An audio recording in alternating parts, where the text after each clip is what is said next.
politique comme ni ñu ko commencé woon ak Gueye original Mouhamed Diallo bu Seneweb moom lu ko jaaxal mooy musuta xalaat te musuta foog ni teggee Barthélemy Diaz ci mairie bu Ndakaaru wala ñu dindi li mu doon ab député dina mus a yomb comme nii mu yombe tey wax dëgg yàlla mel ni kuy nan ndox lan moo ko sababal dafa amul doole ci wàllu politique dafa xeex ba dooleem jeex wala qu'est-ce qui se passe ba tax yëkkati Barthélemy Diaz ci bopp mairie bu Ndakaaru ak ni mu gëmee te bëgg mairie bu Ndakaaru yomb à ce point vraiment loolu mooy question bi nga xam ni Mouhamed Diallo posé na ko ak yeneen ci li mën a doon ëllëgu Barthélemy Diaz ci wàllu politique mais surtout aussi ëllëgu mairie bu Ndakaaru ak yan loxo lay dugg ñu teewlu waxtaan bi amoon tey jëlee ci suba ca Seneweb.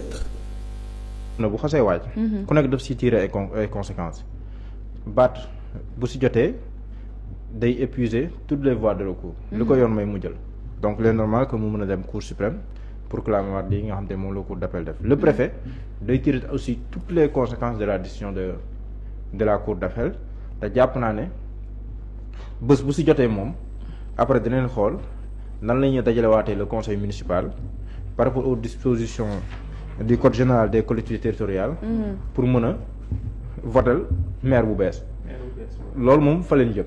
mais man dama gis ne fondamentalement mbir mi boo koy jàng si wàllum politique man nag soxna Astou dama am tuuti mbetteel si mbir mi. mosuma woon xalaat ne. jëlee Bart maanaam maire de Dakar. dina calmer nii lay yombee. non mosuma ko woon non très sincèrement man mbetteel boobu rek laa si am. déjà ni ko waa Pastef doxalee parce que man xam nga man dama gëm ne mbir mi politique la nit si. mais waa Pastef waaw loolu laa gëm kay. mais ñoom dañoo jàpp ne mbirum citoyen la entre Bayna Gueye loolay woon nag ñoom ils ont réussi leur coup. loolay woon ne ils ont réussi leur coup. li woon ne ils ont réussi leur coup mooy fexe nañ ba defee ko noo xam ne nii yow mën nga am xalaat de comme sama genre yi ne lii politique la mais mënoo prouver que le président du Pastef est derrière mënoo prouver que le président Diomaye Faye est derrière. est-ce que comprendre nga. looloo ko réussir xam nga Moussa Balla bi nga ko fi dalalee. bi ma ko ne yow en tant que ministre des collectivités territoriales am na lu la yoon may ci code général des collectivités territoriales lu mu wax c'est plus beau comme ça. xam nga bu la nee c'est plus waaw mu nee na c'est plus beau comme ça que mu jaar par Bayna Gueye saisir le préfet c'est plus beau comme ça. si nga xamee ne coup politique foofu nga koy gisee. par exemple boo xoolee ku mel ni Bayna Gueye am na une histoire avec Barthélemy Diaz. loolu c'est un. deux loolu tam dafay wane ne que le président Diomaye maanaam Barthélemy Diaz jëlee ko mairie bi jaralu ko sax ab décret xeebuma décret de. mais maanaam jaralu ko sax jël encre taxal ko ci benn feuille jaralu ko loolu. c'est après foog ngay gisee moo tax Barthélemy disait ça moom benn sens mi ngi naan moom buy jóge ci mairie bi décret moo ko far a jëlee. révocation mais mu woon comprendre que ab préfet wala adjoint préfet sax adjoint préfet di ko jëlee ci poste bi. donc man moo tax mu am surprise si li nga xam ne moom mooy xew. mais aussi boo koy xool juridiquement wax naa ko fi c'est 277 moom boo si yemee non 277 moom dafa leer quoi. léegi nag li ci des mooy ñoom Sonko président Diomaye fexe nañ ba comme ni ko waxee da ngay dóor nit sa loxo du ko laal si wàllum politique mais je pense que man bokk ma si yaakaar ne Barth dafa cuune si politique gëm naa ne cuunewul mais dafa jàkkaarloo ñoo xam ne nii si wàllum politique. ils sont assez aguerris en politique.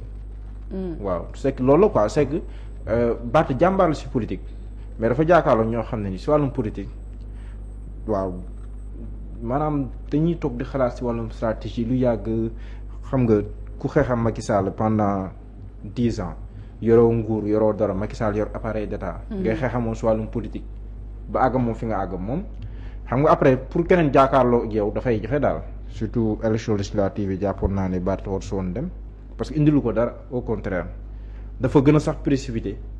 dema waaw dafa man gëm naa ne législative yi bokk na si di précipité indilu ko dara quoi boo xoolee bokk législative indilu ko dara dafa gën a wane que benn dafa gën a parce que score bi mu am Dakar man gëm naa ne bokk na si li tax ñu précipité ñu accéléré parce que aussi quand on se rend compte que voilà quoi. benn bureau de vote la gagné Dakar mais après voilà légitimement. ki nekk en face mais du am dara lu muy xalaat bu waree def dara donc politiquement loolu la mais je suis très surpris par ni mbir yi amee franchement tey ça n'a même pas occupé la une des journaux. ouais. waaw je suis surpris daal. même le jour bi nga xam ne moom la cour d'appel waroon wax foofu ci tribunal boo seetloo amul woon kenn ci presse bi boo xoolee ñaar ñett ñoom ñoo fa teewoon. waaw par rapport ak ampleur bi mu daan am ampleur bi mu waroon am même politiquement. oui xam nga boo ko waxee ñu ne ndax da nga bëgg ñu def nangam ñun waxuñu kenn def na mais même politiquement quand même. à part l'épisode de Auchan. oui. à part l'épisode de Auchan maanaam te même l'épisode de Auchan voilà quoi maanaam. discours mais contexte bi la nag il faut comprendre loolu aussi parce que contexte bi moo ko gën a rey DPG bi. lépp si 31 décembre bi la woon bi après ba pare le premier ministre n'en a pas parlé.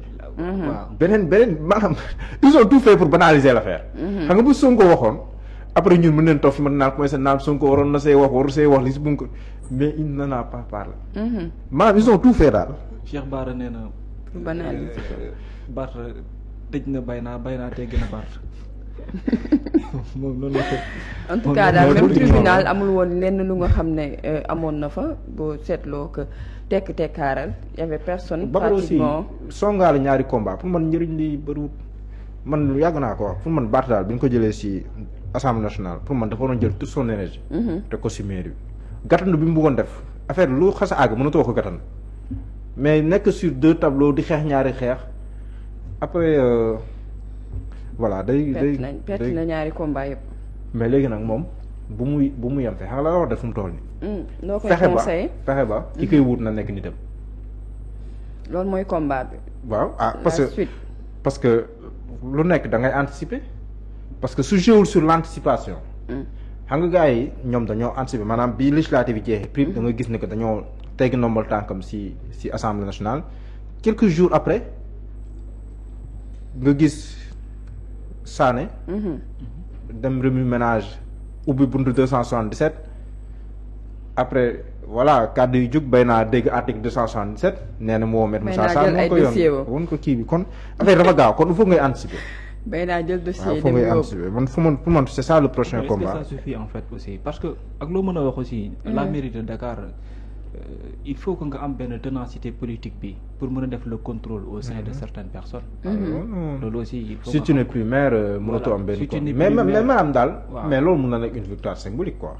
fexe ba ku ko jege nekk dina mais man li ma gëm mooy ku ko mënti wut aussi beneen soxnaam waa dina rek ngay nekk.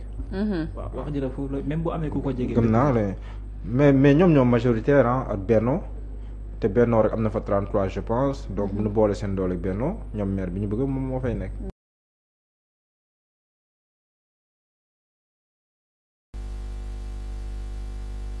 Mouhamed Diallo moom la def ci luy nekk ëllëgu mairie bu Dakar ci loxo lay nekk wante itam li arrivé Barthélémy Diaz musul woon def ci xelam ni dana yomb à ce point là muy tegeeku ci boppu mairie bu Ndakaaru